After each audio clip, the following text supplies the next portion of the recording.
Seperti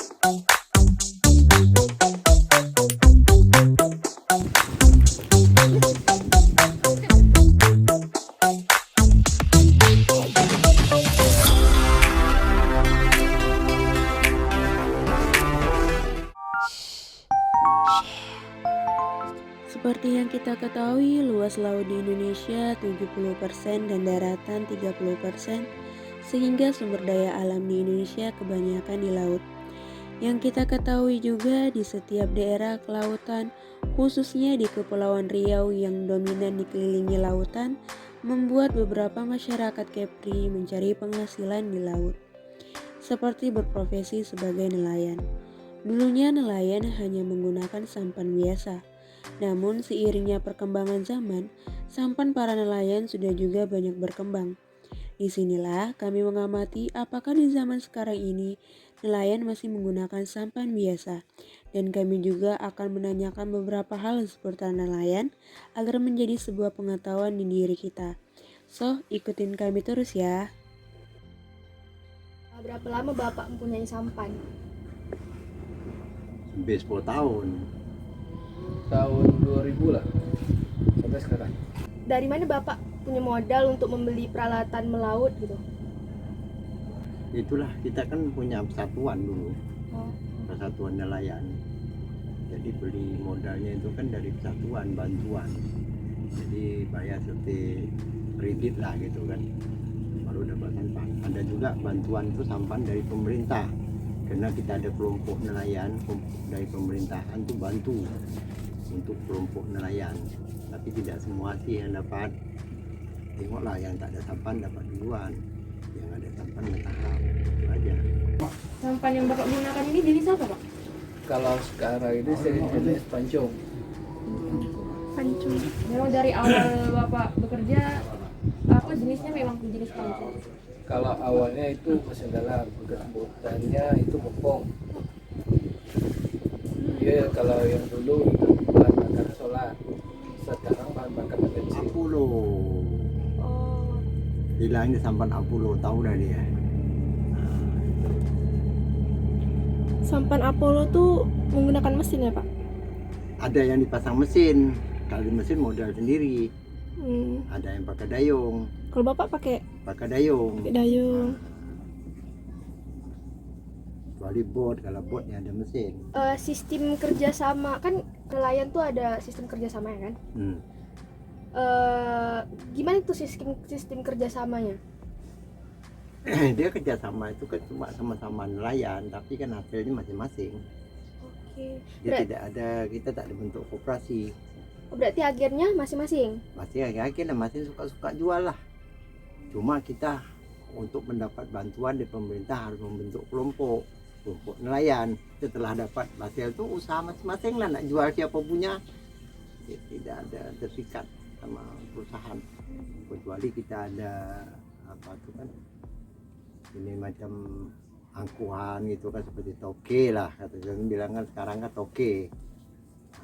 Jadi kita jual toke bantu, kita tak ada toke.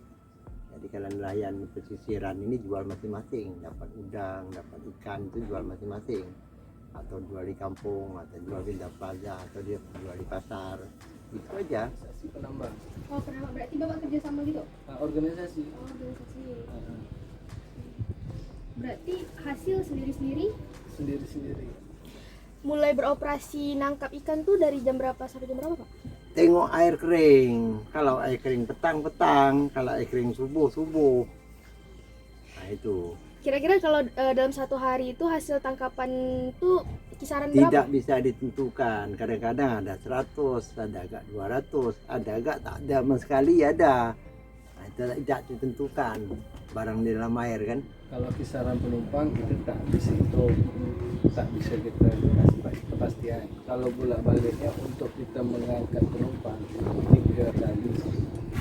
Apa Bapak pernah merasakan risiko yang dihadapi pas melakukan nelayan di laut? Berisiko ada, kalau angin, ribut, hujan, itu dia risiko lain tak ada. Angin nak turun kita kan cepat lari lah. Kalau kita tunggu ya terjadilah. Kan gitu. Kita tunggu, kalau kita tunggu ya lah. Kalau kita lari kan tidak lepas. mana boleh tunggu barang bahaya.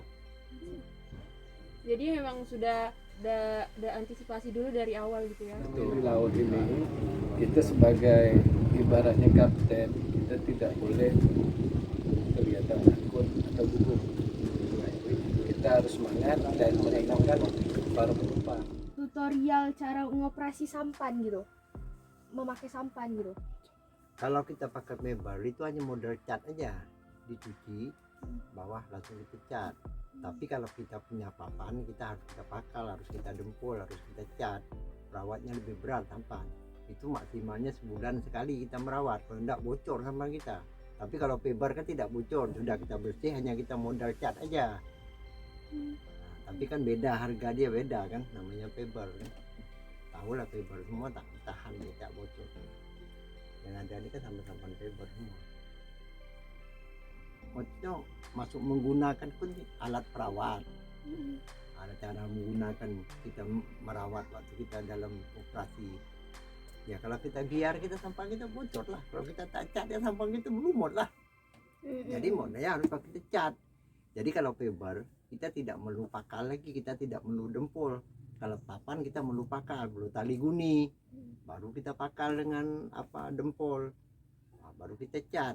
Baru tak bocor. Tapi kalau pebar enggak, kita cuci aja, lumut kita cuci, kita buang tritip langsung kita cat, dah siap. Dia kena bahannya pebar. Itu awet. Kalau di darat ini sungai pesisiran namanya.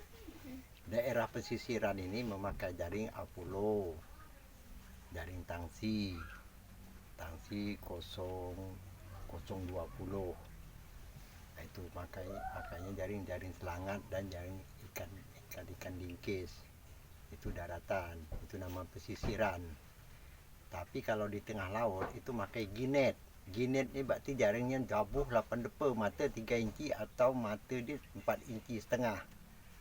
Itu. Jadi jaringnya warna hijau. Itu jauh tak mau kan jaring dia namanya ginet.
Penelusuran yang kami lakukan dapat kita simpulkan bahwasanya pada masa ini masyarakat Tanjung Pinang yang berprofesi sebagai nelayan itu masih menggunakan sampan biasa, salah satunya sampan Apollo.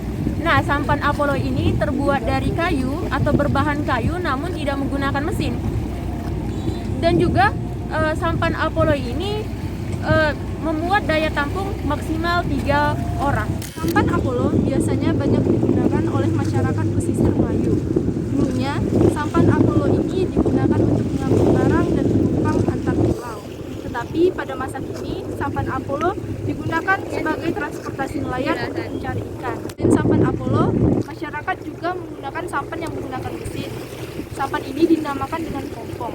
Pompong digunakan untuk mengangkut barang dan penumpang antar pulau dengan menggunakan bahan bakar pertalite. Kedua sampan ini mempunyai perbedaan dari segi keamanan dan daya tampungnya. Sampan Apollo tidak memiliki pelampung, sedangkan pompong memiliki pelampung sebagai keamanannya. Untuk daya tariknya, sampan Apollo hanya bisa menarik 3 orang maksimal. Untuk untuk penumpangnya. Sedangkan pompong bisa menarikkan 13 maksimal orang.